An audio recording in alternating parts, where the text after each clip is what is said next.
Good morning my dear student. मुझे उम्मीद है आप सभी मन से मेहनत कर रहे होंगे घर पर और अपने स्वास्थ्य पर विशेष ध्यान रखते हुए ही अच्छी पढ़ाई की जा सकती है, अच्छी तरह पढ़ाई की जा सकती है। इसलिए अपने स्वास्थ्य का हमेशा ध्यान रखें। एक दिन मैंने पहले भी कहा था कि आप समय पे जगें, समय पर सोएं और तभी आप मन से पढ़ पाएंगे। समय पे खाना खाएं, बीच बीच में समय पर पानी रेगुलर पीते रहें, क्योंकि गर्मी का दिन है, शरीर में पानी की कमी भी हो जाती है। इसलिए सारी बातों का ध्यान रखें। एक अच्छा स्टूडेंट बनने के लिए केवल खूब पढ़ना ही ज़रूरी नहीं है। खूब आप तभी पढ़ पाएंगे जब आप सारी तरह सिस्टम से आप डिसिप्लिन लाइफ को मेंटेन करते हुए एक टाइम टेबल पर चलेंगे। और अगर आप टाइम टेबल रूटीन को फॉलो करते हैं तो आप स्वस्थ भी होंगे और एक अच्छे स्टूडेंट बनेंगे और एक अच्छे पद पर पहुंचेंगे। चलिए आगे बढ़ते हैं। अभी हम लोग चल रहे हैं ऑप्टिक्स के बारे में। ऑप्टिक्स पर हम लोग चल रहे हैं। ऑप्टिक्स एक फिजिक्स का ऐसा ब्रांच है, the branch of physics which deals about light and its different type of phenomena। तो which deals about light, तो लाइट की चर्चा हम पहले किए थे शुरू वाला क्लास में। लेकिन अगर लाइट में अभी भी किसी को कुछ कन्फ्यूजन है, कोई डाउट है, तो लाइट के बारे में एक बार समझना है ध्यान से कि लाइट है क्या।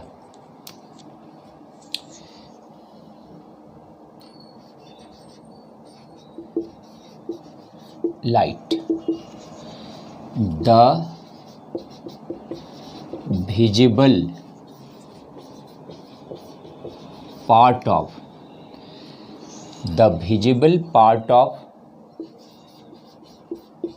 electromagnetic wave which move perpendicularly with respect to electric and magnetic field. It is called light. देखो भाई, पिछले क्लास में पीछे जब ऑप्टिक्स स्टार्ट कर रहे थे, लाइट को दो तरह से समझाए थे। उसमें समझाए थे कि लाइट एक इलेक्ट्रोमैग्नेटिक वेव है। लेकिन अब कुछ को लगा क्या सारा इलेक्ट्रोमैग्नेटिक वेव लाइट है? नहीं, सारा इलेक्ट्रोमैग्नेटिक वेव लाइट नहीं है। The visible part of electromagnetic wave is called light. जो विजिबल पार्ट है, जो दृश्य भाग है उसका इलेक्ट्रोमैग्नेटिक वेव का, वो एक्चुअली लाइट है। तो दूसरी बात भी बताए थे, light is the form of energy which gives the sensation of vision. Light एक ऐसा एनर्जी का पार्ट है जो हमें देखने की अनुभूति प्रदान करता है। तो इस पार्ट को ये, क्योंकि ये भी एक बहुत महत्वपूर्ण डिफिनीशन है लाइट का, हिंदी है इसका, विद्युत चुंबकीय तरंग का वह दृश्य भाग, विद्युत चुंबकीय तरंग का वह दृश्य भाग जो विद्युत क्षेत्र और चुंबकीय क्षेत्र के लंबवत गमन करता है। विद्युत चुंबकीय तरंग का वह दृश्य भाग जो विद्युत क्षेत्र और चुंबकीय क्षेत्र के लंबवत दोलन करता है, के सापेक्ष भी लिख सकते हो, के सापेक्ष लंबवत दोलन करता है। इसे ही प्रकाश कहते हैं। क्लियर है? कोई डाउट नहीं है? कोई भी डाउट हो तो आपको पहले भी बोला हुआ है, हमारे व्हाट्सएप नंबर पर कांटेक्ट करके पूछ सकते हैं। अब याद रखना है, एक विजिबल पार्ट जो है इलेक्ट्रोमैग्नेटिक वेव का, उसी को हम लोग क्या कहते हैं? लाइट कहते हैं। और ये हमेशा इलेक्ट्रिक और मैग्नेटिक फील्ड के क्या होता है? परपेंडिकुलर चलता है। तो यहाँ पर अगर हम इस तरह से अब देखें, ये तो ये हो गया इधर इलेक्ट्रिक फील्ड और ये हो गया इधर मैग्नेटिक फील्ड, और ये जो चल रहा है ये कौन है तब, यही तो लाइट है। लेकिन अब कन्फ्यूजन उत्पन्न करने वाले का दुनिया में कमी नहीं है। खामखा स्टूडेंट के दिमाग में कन्फ्यूजन उत्पन्न हो जाना ये बड़ा सिंपल सा मैटर है, सिंपल सा, ये सब चलते रहता है। लेकिन अपने आप को कन्फ्यूज कर लेना ये अच्छी बात नहीं है। इसलिए हम उम्मीद करते हैं कि आप ध्यान से मन से पढ़ें और किसी भी तरह का कोई डाउट नहीं होगा। जीरो से लेकर के हाई लेवल का थ्योरी जो कि नीट, आईआईटी, किसी भी कंपटीशन के लिए ज़रूरी होता है, वो सारा थ्योरी हम बताते जाएंगे, एक से एक पॉइंट बताते जाएंगे। कोई डाउट किसी को न कभी हुआ न कभी होगा। अब गौर करना है यहाँ पर, ये लाइट जो है स्पष्ट हो गया कि विजिबल पार्ट है इलेक्ट्रोमैग्नेटिक वेव का। तो अब कुछ ने कहा कि क्या सब इलेक्ट्रोमैग्नेटिक वेव लाइट हो गया? नहीं भाई, सब इलेक्ट्रोमैग्नेटिक वेव लाइट नहीं है, केवल उसका विजिबल पार्ट लाइट है। अब देखो, इसको और समझ लो ध्यान से।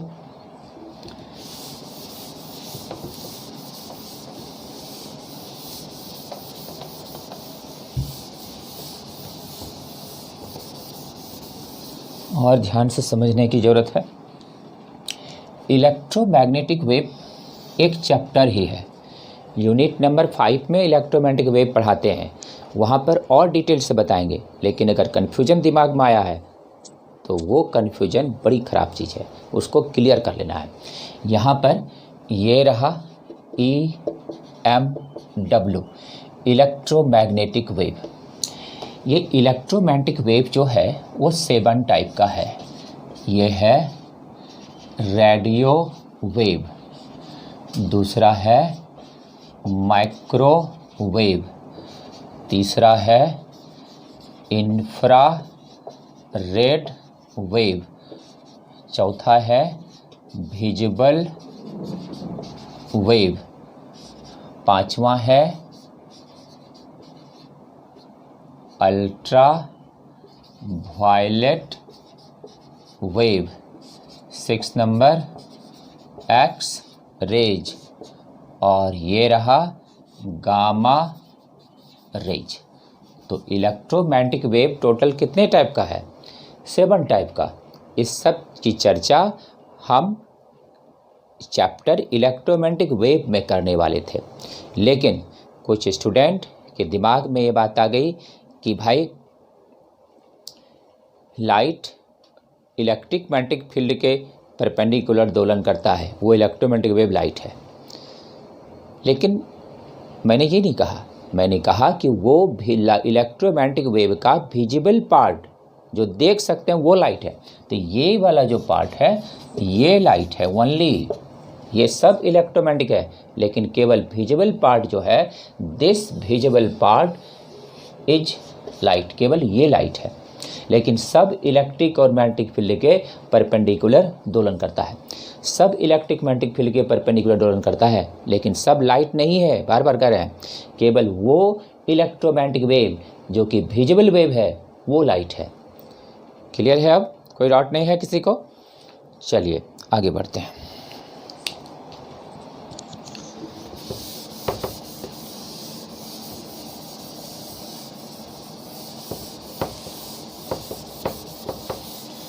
तो हम लोग आज एक बार फिर से देख लिया है कि लाइट क्या है। तो लाइट एक इलेक्ट्रोमैग्नेटिक वेव है, लेकिन इलेक्ट्रोमैग्नेटिक वेव का वो भाग जो कि विजिबल है, जिसको हम लोग देखते हैं लाइट को, लेकिन बाकी इसमें से इसको नहीं देख सकते, इस तीनों को, और इस तीनों को भी नहीं देख सकते। तो ये केवल देख सकते हैं, यही इलेक्ट्रोमैग्नेटिक वेव केवल दिखाई पड़ता है। न ये तीनों पड़ता है न ये तीनों पड़ता है, तो केवल यही दिखाई पड़ता है, और यही जो दिखाई पड़ा इसी का नाम क्या है? लाइट है। क्लियर है? तो ये था लाइट। पिछले क्लास में कल बताए थे type of magnification.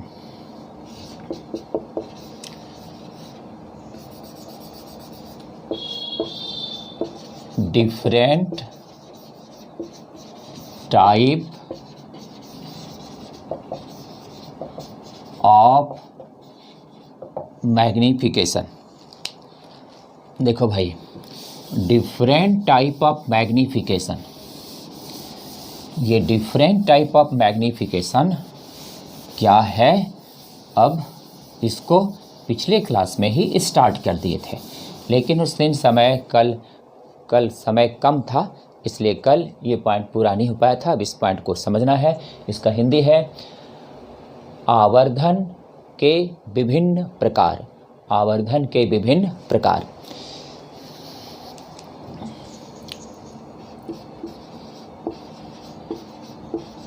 There are 3 type of magnification. देखिए भाई, मैग्नीफिकेशन आवर्धन 3 प्रकार का है। आवर्धन कितने प्रकार का है? 3 प्रकार का है। तो आवर्धन 3 प्रकार का है। तो आवर्धन जब 3 प्रकार का है तो पहला नंबर है लीनियर और लैटरल और ट्रांसवर्स मैग्नीफिकेशन। लीनियर और लैटरल और ट्रांसवर्स मैग्नीफिकेशन। हिंदी बताएंगे सबका, पहले नोट करते जाना है। दूसरा है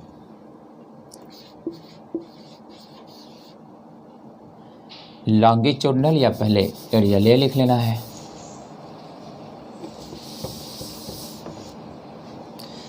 एरियल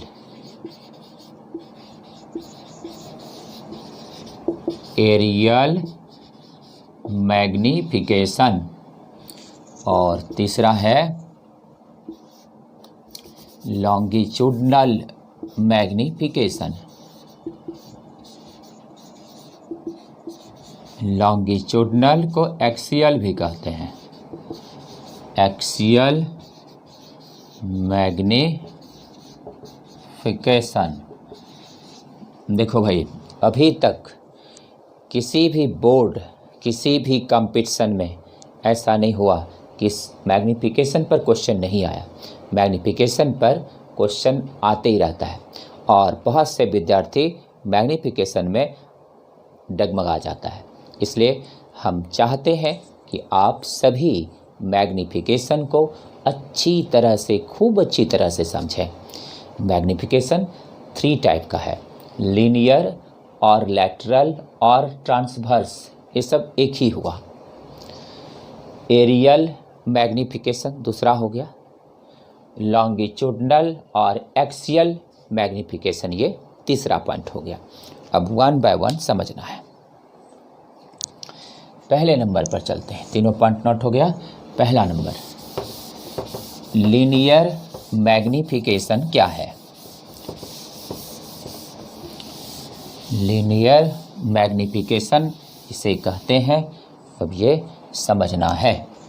लीनियर को हिंदी में कहते हैं रेखीय, लैटरल को हिंदी में कहते हैं पार्श्विक और ट्रांसवर्स को हिंदी में कहते हैं अनुप्रस्थ। और मैग्नीफिकेशन तो आवर्धन है ही, है ना। तो ये रेखीय या पार्श्विक, रेखीय या पार्श्विक या अनुप्रस्थ आवर्धन। तो ध्यान देना है इस प्रकार के आवर्धन पर, ये आवर्धन क्या है और इस तरह के आवर्धन को हम लोग कैसे समझेंगे, अब ये बात समझने का है। देखिए, इसका डिफिनीशन पे चलते हैं पहले, क्योंकि डिफिनीशन से ही तो उसके बारे में पता चलता है। तो definition, the ratio of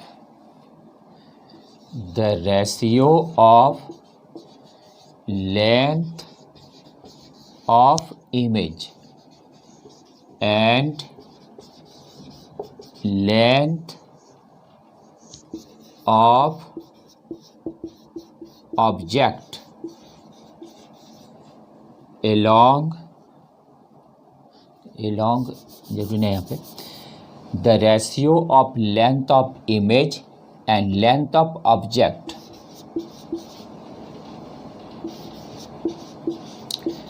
perpendicular to the optical axis, perpendicular to the optical axis, it is called linear magnification. It is called linear magnification. Magnification mirror में भी आया था, लेकिन वहाँ पर बोले होंगे कि एप्लीकेशन इसका जो टाइप है वो लेंस में आएगा, और अभी हम लेंस में टाइप ऑफ मैग्नीफिकेशन पढ़ा रहे हैं। ये प्रॉपर चीज़ यहीं का है। मिरर में भी मैग्नीफिकेशन होता है, मिरर में भी बताए होंगे मैग्नीफिकेशन। अब इसका हिंदी। प्रतिबिंब का लंबाई, प्रतिबिंब का लंबाई और वस्तु का लंबाई, प्रतिबिंब का लंबाई और वस्तु का लंबाई जो प्रकाशीय अक्ष के लंबवत हो, जो प्रकाशीय अक्ष के लंबवत हो के अनुपात को रेखीय आवर्धन कहते हैं, के अनुपात को रेखीय आवर्धन कहते हैं। इसको ऐसे भी लिख सकते हैं, प्रतिबिंब का लंबाई और वस्तु का लंबाई जो प्रकाशीय अक्ष पर लंबवत हो के अनुपात को रेखीय आवर्धन कहते हैं। इसी को पार्श्विक आवर्धन भी कहा जाता है और इसी को अनुप्रस्थ आवर्धन भी कहते हैं। अब कंफ्यूज नहीं हो जाना है, माइंड को क्लियर रखना है। रेखीय आवर्धन जो है वही पार्श्विक आवर्धन है, वही अनुप्रस्थ आवर्धन है। तो इस तीनों में न्यूमेरिकल में कुछ भी पूछेगा तो हम लोगों को ये एक ही चीज़ है। ये कहीं पर दे देगा क्वेश्चन में, किसी बुक में दे दिया लैटरल मैग्नीफिकेशन, तब लगेगा कि क्या है लैटरल मैग्नीफिकेशन, सुनबे नहीं किया। इसलिए हम क्लियरली चल रहे हैं, रेखीय, पार्श्विक, अनुप्रस्थ तीनों एक चीज़ है, इसमें कोई कन्फ्यूजन, कोई डाउट नहीं रहना चाहिए। उसी तरह इंग्लिश में लीनियर, लैटरल, ट्रांसवर्स ये तीनों एक चीज़ है। अब इसको हम लोग इसका फार्मूला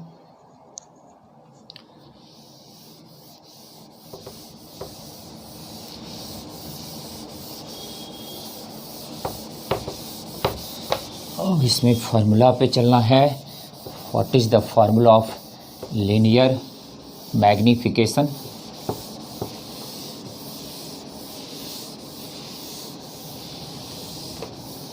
मैग्नीफिकेशन का डिफिनीशन पीछे पढ़ा चुके हैं, इसलिए यहाँ पर मैग्नीफिकेशन का डिफिनीशन नहीं लिखा रहे हैं, टाइप बता रहे हैं, क्योंकि पीछे पढ़ा दिए थे और वहाँ बोले थे कि आगे हम टाइप पढ़ाएंगे। तो यहाँ पर अब टाइप पे चल रहे हैं हम लोग। अब लीनियर मैग्नीफिकेशन का मान कैसे निकलेगा गौर करना है। कल रे डायग्राम बताए थे। रे डायग्राम में कन्वेक्स लेंस के लिए 6 डायग्राम है, कनकेव के लिए जो है 2 डायग्राम है। ये रहा कन्वेक्स लेंस, ये ऑब्जेक्ट है ए बी, एक लाइट यहाँ आया, ये क्या है इसका optical point, optical centre. Optical centre से जब कोई लाइट जाता है, the rays of light not deviate. If the ray of light passing through the optical centre then that ray of light not deviate. याद रखना है, कभी भी कोई प्रकाश की किरण अगर लेंस के ऑप्टिकल सेंटर से जाती है यानी पोल से जाती है, उसमें डिविएशन नहीं होता है। तो ये सीधा निकल गया। अब आगे यहाँ से ये फोकस, इसके फोकस होते हुए डिविएट किया और यहाँ पे मिल गया, ये बन गया इमेज और ये हो गया A dash B dash. Optical point क्या ले लिए पी ले लिए, इतना सा डिस्टेंस क्या है, यू है, इतना सा डिस्टेंस क्या है, भी है। ये यहाँ क्या है, परपेंडिकुलर है, ये यहाँ पे क्या है, परपेंडिकुलर है। इसके साइज को क्या मान लिए, एच ओ, इसके साइज को क्या मान लिए, एच ई। अभी क्या पढ़े, परिभाषा में क्या पढ़े, प्रतिबिंब का लंबाई, लंबाई का मतलब ऊंचाई, प्रतिबिंब का आकार भी कह सकते हैं, प्रतिबिंब की ऊंचाई यानी लंबाई, और वस्तु की लंबाई ऑप्टिकल एक्सिस पर जब लंबवत हो, मतलब यहाँ पे एंगल क्या बन रहा है 90 का, जब ये लंबवत हो तब इसी रेशियो को क्या कहते हैं, लीनियर मैग्नीफिकेशन। तो देखो, तो हम लोग अब लीनियर मैग्नीफिकेशन निकालेंगे। Since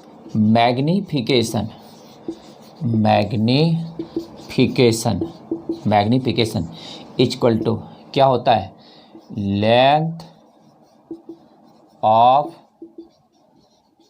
image by length of object, length of image, length of object, ये डिनोट किससे करेंगे, स्मॉल एम से, ध्यान देना है।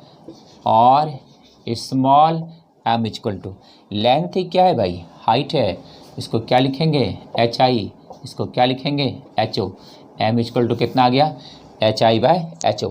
तो डिफिनेशन से length of image, length of object क्या है, ये लीनियर मैग्नीफिकेशन है। अब इसका मान हम लोग डिटरमाइन करेंगे। Since triangle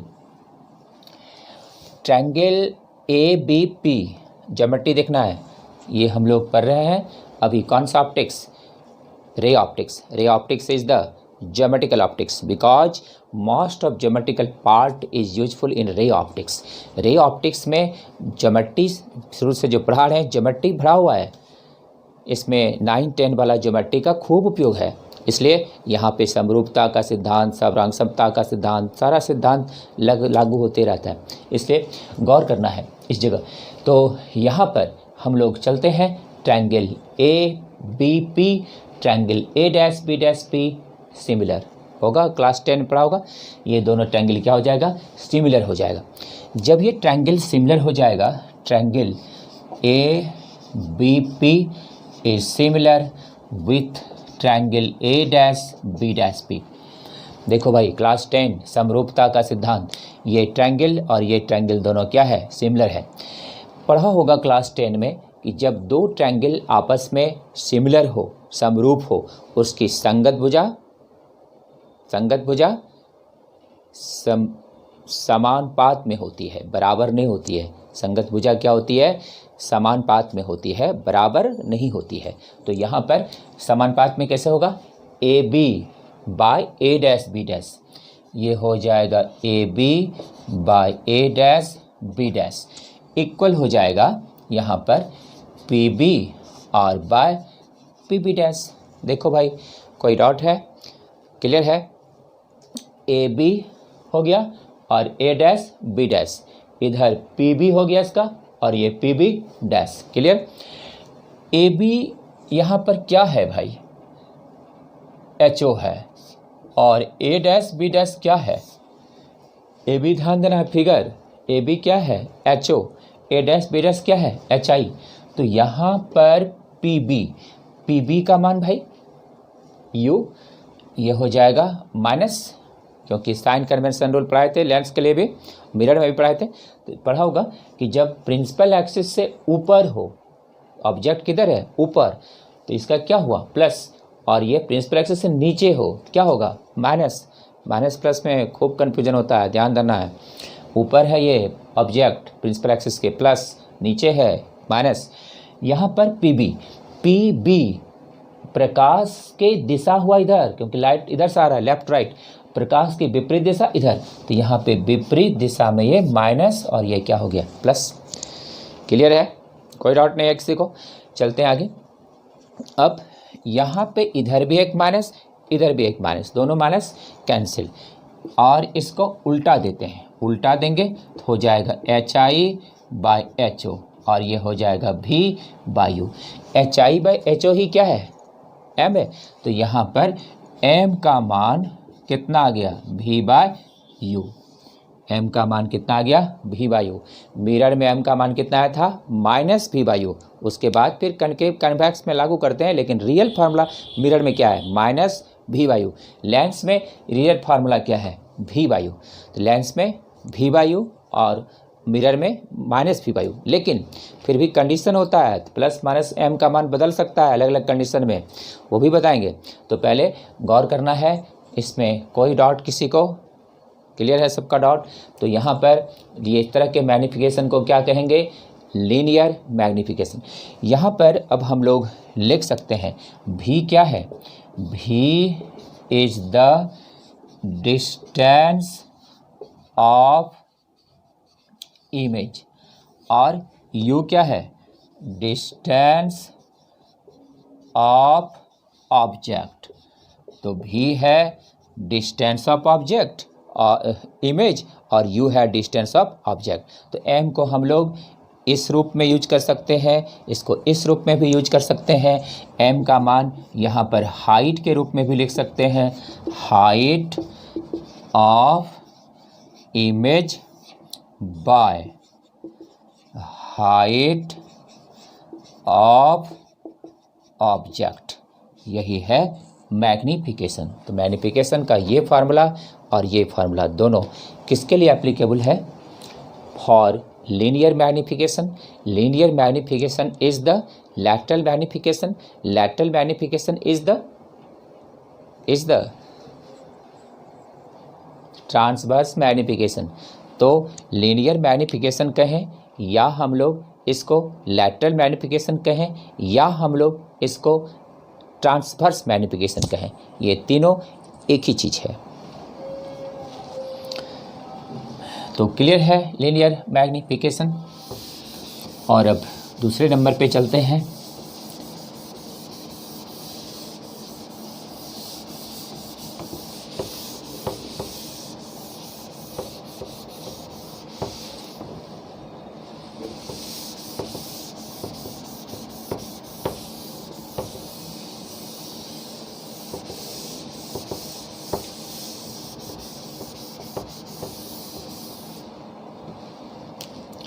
number 2, aerial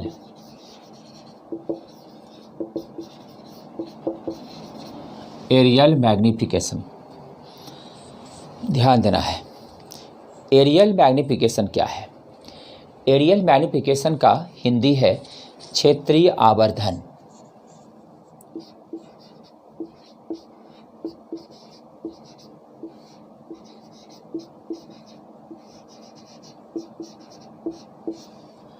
aerial magnification को हिंदी में क्या कहते हैं, क्षेत्रीय आवर्धन। तो क्षेत्रीय आवर्धन क्या है, अब ये हम लोगों को समझना है। पहले डिफिनेशन लिख लेते हैं।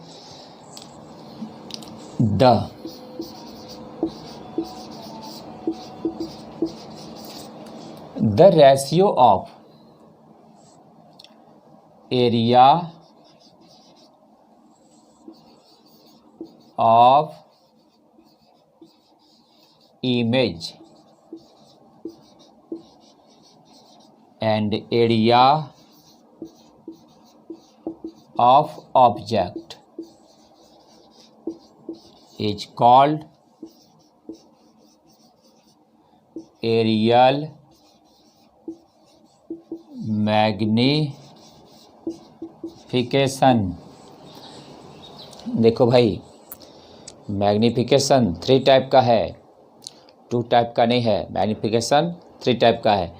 तो यहाँ पर पहला नंबर क्या था, लीनियर, लैटरल, लीनियर, लैटरल और ट्रांसवर्स, वो तीनों एक है। दूसरा नंबर क्या है, एरियल मैग्नीफिकेशन, क्षेत्रीय आवर्धन।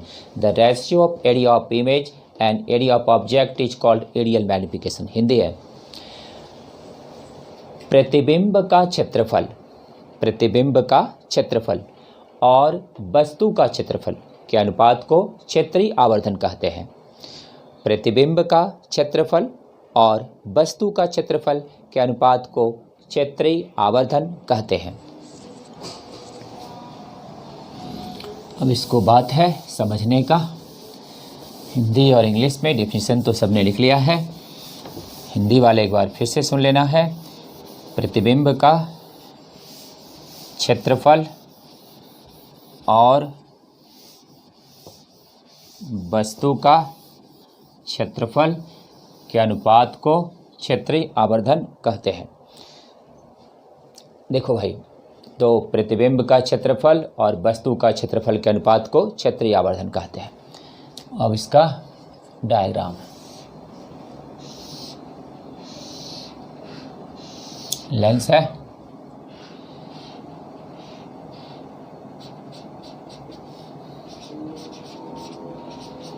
ऑब्जेक्ट, एरिया AO, इमेज बड़ा या छोटा हो सकता है, वो तो निर्भर करता है, वो तो बताए थे condition position of object and image का, उस हिसाब से बड़ा छोटा होता है। यहाँ पर ये हो गया इमेज AI। क्या है इसका concept? The ratio of area of image and area of object is called areal magnification. तो यहाँ पर लिख सकते हैं areal magnification is equal to area of image by area of object.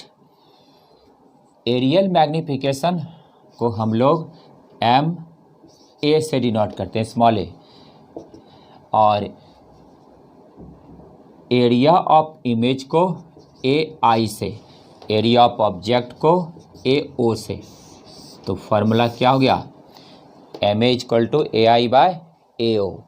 देखो भाई, अगर इसको image distance V, object distance U के सेंस में लिखेंगे तो क्या होगा? एरिया क्या होता है? 2 डायमेंशन, तो हो जाएगा V by U whole square. तो यहाँ पर एरियल मैग्निफिकेशन का मान AI by AO। Area is 2 dimensional region in the physical concept, and in physics the region bounded into dimension is called area, and so AI by AO is equal to V by U whole square. अब गौर करना है, यहाँ पर ये V by U whole square है। अगर हम इसे मैग्निफिकेशन कहते हैं तो इसका मान कितना होगा? इसको हम लोग दूसरे तरह से भी लिख सकते हैं, F by F minus U. पढ़ाएंगे पहले फार्मूला, ऐसे इतना ही याद रखो, कोई दिक्कत नहीं है। इसको इसी रूप में बाद में यूज कर सकते हो, क्योंकि m का मान अगर हम ऑब्जेक्ट डिस्टेंस और फोकल लेंथ के रूप में लेंगे तो फार्मूला पीछे पढ़ाए हैं, उसको यहाँ पुट कर देना है। अगर इमेज डिस्टेंस फोकल लेंथ के रूप में उसका पढ़ाए हैं, उसको यहाँ पुट कर देना है, निकल जाएगा। तो ये था एरियल मैग्निफिकेशन क्या है।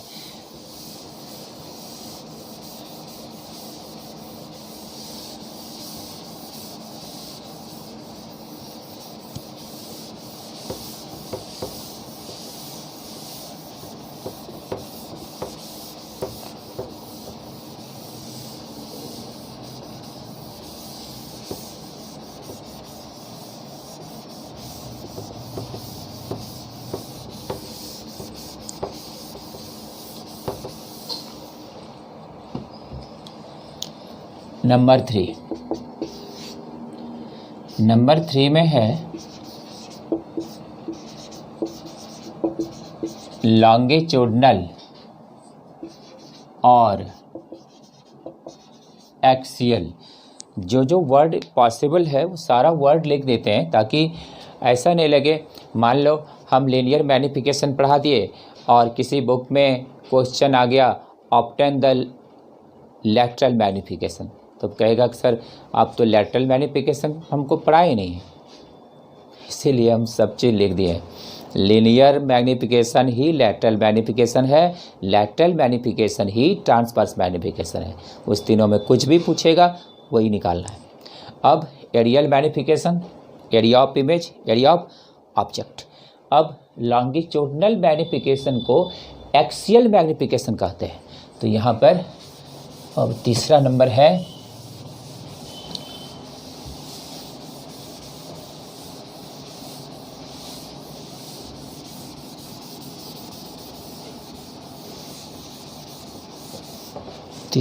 पे ध्यान देना है, लॉन्गिट्यूडनल और एक्सियल मैग्नीफिकेशन। इसका हिंदी हुआ अनुदैर्ध्य या अक्षीय आवर्धन। अनुदैर्ध्य या अक्षीय आवर्धन। देखो भाई, आज तक इतने वर्षों से मैंने ईमानदारी पूर्वक सबको पढ़ाया है, और अगर वो नहीं होता तो आज हम यहाँ पर नहीं पहुँचते। इसलिए मैंने ईमानदारी पूर्वक पढ़ाया है। लेकिन कुछ और सामाजिक तत्व होते हैं जो बेवजह परेशान करते हैं, और इसलिए उस सब चीज़ों पर अपने आप को कंट्रोल रखना है। और आप लोग खुद समझदार हो, क्लास 12 के विद्यार्थी हो, मुझे इसके बारे में कुछ नहीं कहना है, हम कुछ कहना भी नहीं चाहते, ना मेरा ये आदत है, ना मेरा ये संस्कार है, ये चीज़ों पर हम कभी नहीं बोलते। इसलिए अपना तुम लोग समझदार हो, सब कुछ समझो ये सब क्या होता है, ये सब बातों पे ध्यान दो। और हम कभी भी किसी को कुछ कहकर भ्रमित नहीं करते।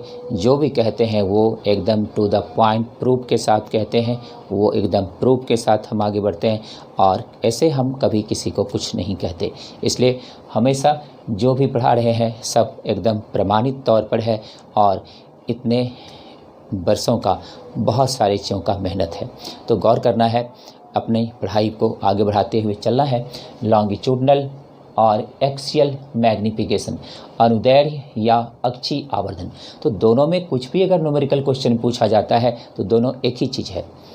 एक बार तो क्वेश्चन पूछ दिया, obtain the relation between longitudinal and linear magnification, तो वो भी बताएंगे।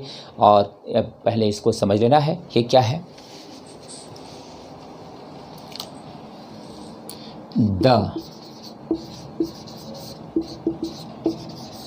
The ratio of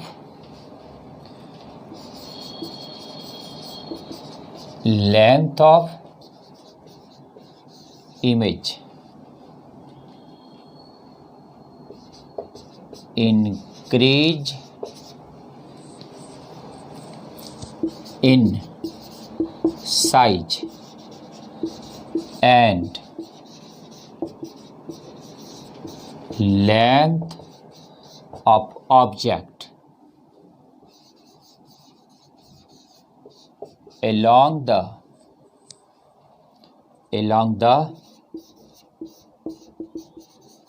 optical axis. It is called longitudinal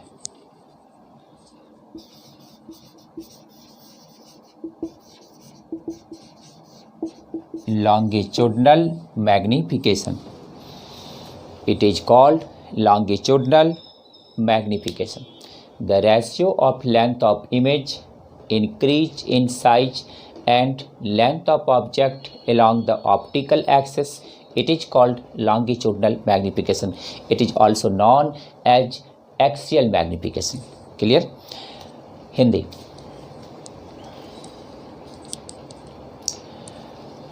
Hindi लिखना है, प्रकाशीय अक्ष के सापेक्ष।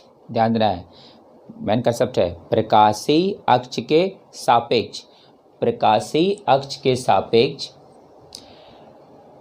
प्रतिबिंब के लंबाई में वृद्धि। ध्यान देना है, प्रकाशीय अक्ष के सापेक्ष प्रतिबिंब के लंबाई में वृद्धि और वस्तु की लंबाई के अनुपात को अनुदैर्ध्य आवर्धन कहते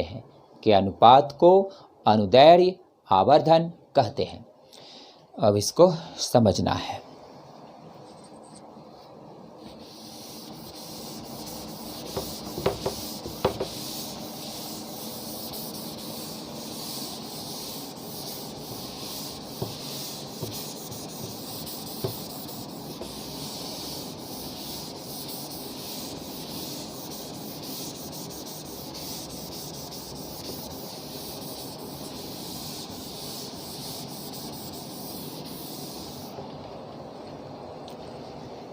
समझना है लॉन्गिट्यूडनल मैग्नीफिकेशन क्या है।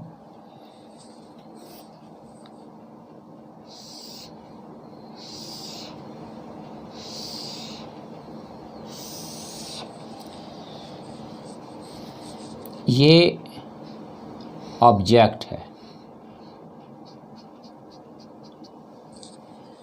ये इसका पोल है, इस किनारा का डिस्टेंस हो गया u1 और इस किनारा का डिस्टेंस हो गया u2। ये किनारा ये हो गया, एक किनारा b हो गया। तो एक किनारा का डिस्टेंस क्या हो गया u1, b किनारा का क्या हो गया u2। आगे ये इसका इमेज बना, ये ऑब्जेक्ट है, ये एलॉन्ग प्रिंसिपल एक्सिस होना चाहिए, एलॉन्ग ऑप्टिकल एक्सिस, इसमें परपेंडिकुलर होता है, इसमें परपेंडिकुलर नहीं होता है। ये इसका इमेज है और ये हो गया ए डैश बी डैश। अब ध्यान देना है यहाँ पर, तो इतना सा हो गया V1 और इतना सा हो गया V2। तो यहाँ पर change in image length, change in image length कितना होगा V2 माइनस V1, इसी को DV कहते हैं, और ये हो गया V2 माइनस V1।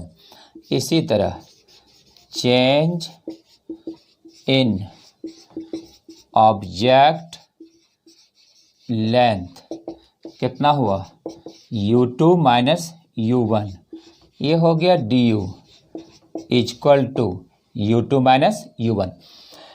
अगर उल्टा हुआ तो यहाँ पर साइन चेंज होगा।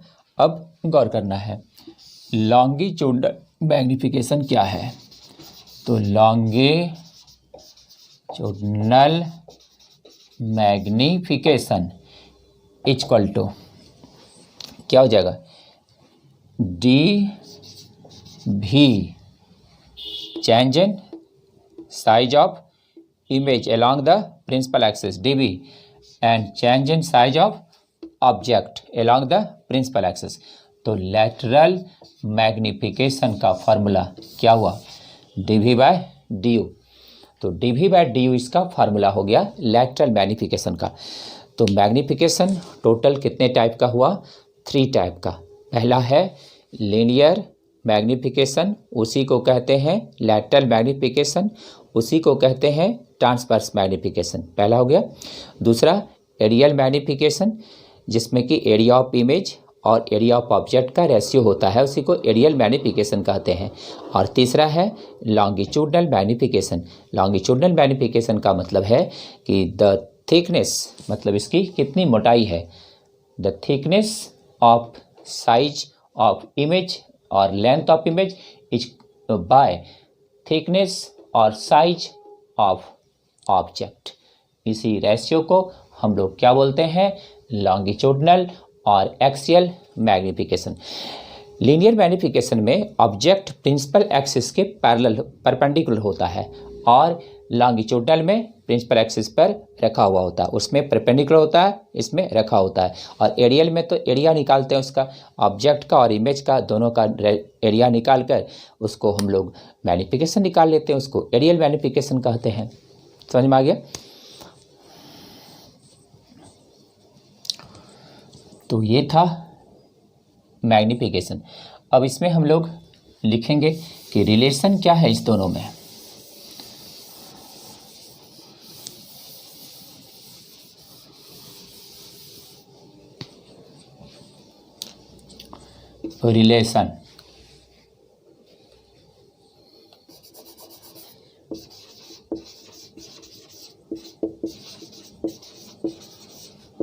रिलेशन बिटवीन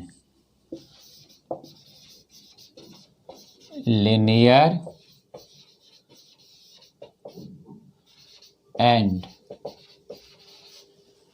longitudinal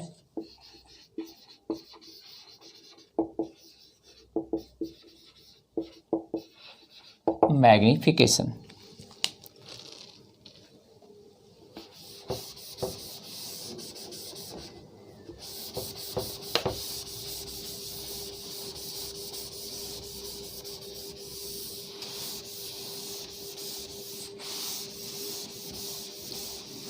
अब समझना है कि लीनियर और लॉन्गिट्यूडनल मैग्नीफिकेशन में क्या संबंध है। इसका हिंदी हुआ रेखीय और अनुदैर्ध्य आवर्धन में संबंध। रेखीय और अनुदैर्ध्य आवर्धन में संबंध। देखो भाई, इस दोनों में क्या संबंध है।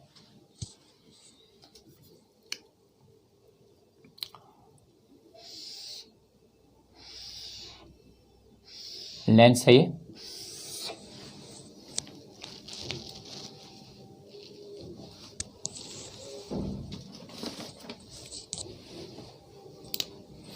लेंस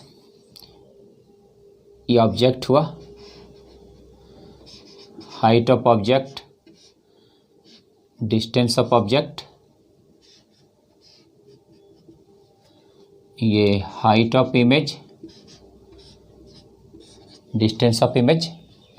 अब ध्यान देना है, लीनियर मैग्नीफिकेशन है क्या। लीनियर मैग्नीफिकेशन को हम लोग शॉर्ट में एम ले रहे हैं, और ये एम इक्वल टू कितना होता है, वी बाई यू, है ना जी। एम इक्वल टू पढ़ाए थे आज ही, V by U, linear magnification. और ये जो लॉन्गिट्यूडनल है वो कितना होता है, तो longitudinal magnification equal to M capital L, और एम कैपिटल एल का मान कितना है, D V by D U. Equation number second. अब इक्वेशन नंबर 1, इक्वेशन नंबर 2, इस दोनों में क्या रिलेशन है। देखो भाई, from lens formula, lens formula class 10 में भी था, यहाँ पर भी आएगा। लेंस फार्मूला आएगा, लेंस मेकर्स फार्मूला आएगा, बहुत सारा फार्मूला है, न्यूटन्स फार्मूला फॉर लेंस आएगा, बहुत फार्मूला है। लेंस फार्मूला पता होगा, 1/v minus 1/u equal to 1/f होता है ना। 1/v minus 1/u equal to 1/f। किसी भी लेंस या मिरर का फोकल लेंथ कांस्टेंट होता है, तो f इक्वल टू k, तो ये हो जाएगा v inverse minus u inverse equal to f। अब इसको हम लोग डिफ्रेंशिएशन करेंगे by differentiation with respect to u। u के रेस्पेक्ट में डिफ्रेंशिएशन करेंगे, तो ये हो जाएगा -1 v पावर -1 और ये D V by D U, minus ये हो जाएगा -1 u पावर -1 और इक्वल टू 0। देखो भाई, तो यहाँ पर differentiation x power n into x power n-1, formula differentiation का n into x power n-1, और ये दूसरे फंक्शन के रूप में है इसलिए D V by D U, और ये तो u का u के ही रेस्पेक्ट में है इसलिए इतना। अब इसको यहाँ पर नोट कर लेते हैं, इसे एक लाइन और नीचे लिख सकते हैं, -1/v², ये हो गया D V by D U, और इस पूरे को उस तरफ ले जाते हैं, ये तो प्लस हो जाएगा, प्लस होकर के फिर उधर जाके माइनस हो जाएगा, तो 1/u²। क्लियर है, किसी को कोई डाउट नहीं है। चलो आगे बढ़ते हैं। तो यहाँ पे लिखते हैं, यहाँ पे लिख रहे हैं, यहाँ से हम लोग दोनों तरफ माइनस देख रहे हैं, माइनस माइनस कैंसिल हो जाएगा, और लिख सकते हैं D V by D U equal to v² इधर आ गया, यह हो गया v² और बाय u², और लिख सकते हैं D V by D U equal to V by U whole square. Equation 1 2 को ध्यान से देख लेना है। ये क्या है? Linear magnification. ये क्या है? Lateral magnification. तो फ्रॉम इक्वेशन नंबर 1 and 2 से lateral magnification is the square of linear magnification. तो लैटरल मैग्नीफिकेशन जो है लीनियर मैग्नीफिकेशन के स्क्वायर के इक्वल होता है। तो लीनियर मैग्नीफिकेशन जो है m, ये स्क्वायर जब करेंगे तो किसके इक्वल होगा? लैटरल मैग्नीफिकेशन का। कोई डाउट है, कुछ भी है तो किसी को भी वो पूछ सकते हैं, कोई भी डाउट हो तो। और मुझे उम्मीद है जिस प्रकार से अगर आप रेगुलर क्लास करते हैं, प्रतिदिन क्लास करते जा रहे हैं, तो फिर दिक्कत होने का 0% संभावना है। किसी को कोई दिक्कत नहीं होगा। आज तक किसी को नहीं हुआ तो अब कैसे होगा? इसलिए किसी को कोई दिक्कत नहीं होगी। बस केवल आप regular per day wise class करते जाएं। और अगर पीछे का उतारने पर ही अभी लगे हुए हैं तो फिर बड़ा दिक्कत है। कुछ स्टूडेंट का यही कहना रहता है, सर वो वाला काहे प्राइवेट कर दिए, उसको पब्लिक रे रखिए सबको। तो अरे ये पहले हम इसलिए कह दिए हैं कि ये कोई जो क्लास हो रहा है चैनल पे, उसमें कोई वीडियो का क्लास नहीं है, कोई फिल्म की शूटिंग नहीं है, कोई फिल्म नहीं है। ये पढ़ाई है। इस पढ़ाई को आप रेगुलर वाइज पढ़ते जाएंगे तो आप ज़्यादा मैक्सिमम फ़ायदा उठा पाएंगे और आगे का समझ में भी आते जाएगा। और अगर रेगुलर क्लास नहीं करते हैं, उतारने पे लगे रहते हैं, इसको डाउनलोड करके रख लेते हैं, तब तो हो गई पढ़ाई। इसलिए हम लोग मेहनत से आप सभी को घर पर घर में रहते हुए, घर पर आप सबके होते हुए यहाँ से बैठकर क्लास दे रहे हैं। मन से पढ़ें और प्रतिदिन अपनी पढ़ाई को पूरा करते जाएं। और ये इसको ऐसा नहीं कि फिर अभी पीछे से ही उतारते जा रहे, उड़ते रहे, आगे बढ़ते जा रहे। तो प्रतिदिन 8 बजे सुबह अपना अपडेट कर लेना है। अब प्रतिदिन नोट कर लेना कॉपी में, तो फिर आगे का कोई प्रॉब्लम नहीं रहेगा। चलिए, अब नोट हो गया होगा सबका। बढ़ते हैं अगले पॉइंट पर।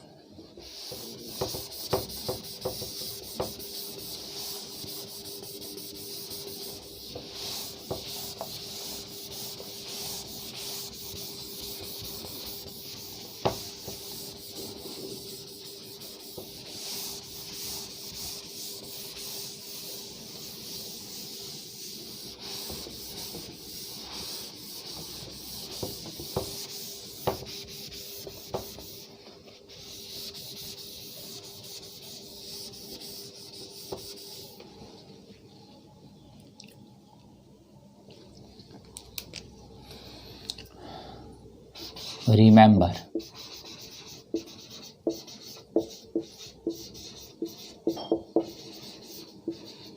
points.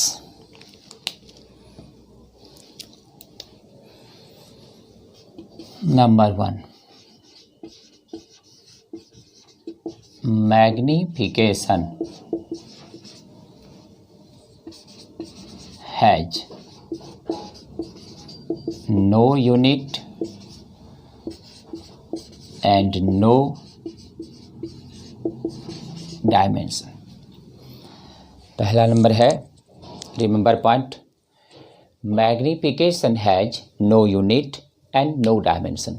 याद रखना है, आवर्धन का मात्रक और विमा नहीं होता है। आवर्धन का मात्रक और विमा नहीं होता है। पहला पॉइंट, आवर्धन का मात्रक और विमा नहीं होता है। अब अगर किसी को लगेगा कि मात्रक और विमा इसका क्यों नहीं होता है, तो आवर्धन बराबर फार्मूला क्या है? भी बाई यू। भी इमेज डिस्टेंस है, किस में मापा जाएगा? मीटर में। यू ऑब्जेक्ट डिस्टेंस है, किस में मापा जाएगा? मीटर में। देयरफॉर एम इक्वल टू इसका यूनिट मीटर, इसका भी यूनिट मीटर। कैंसिल हो गया, क्या बचा? 1। Magnification has no unit no dimension. Unitless quantity is always dimensionless. Unitless quantity is always dimensionless, but dimensionless quantity is not unitless. Dimensionless quantity कभी unitless नहीं होता, लेकिन यूनिटलेस क्वांटिटी डायमेंशनलेस भी होता है, इसलिए इसका कोई डायमेंशन नहीं होगा. तो यहाँ पर हम लोग लिख सकते हैं इसका यूनिट तो नहीं हुआ. अगर हम डायमेंशन की बात करें, डायमेंशन ऑफ मैग्नीफिकेशन, तो इसका कोई डायमेंशन नहीं होगा. M0 L0 T0. तो magnification no unit no dimension.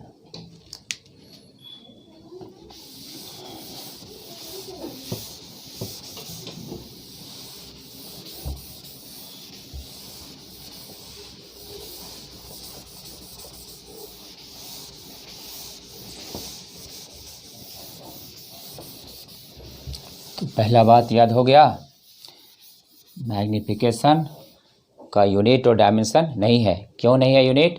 क्योंकि सेम फिजिकल क्वांटिटी का रेशियो है, इसलिए इसका यूनिट नहीं है, और यूनिट नहीं है तो डायमेंशन भी नहीं होगा. नंबर 2,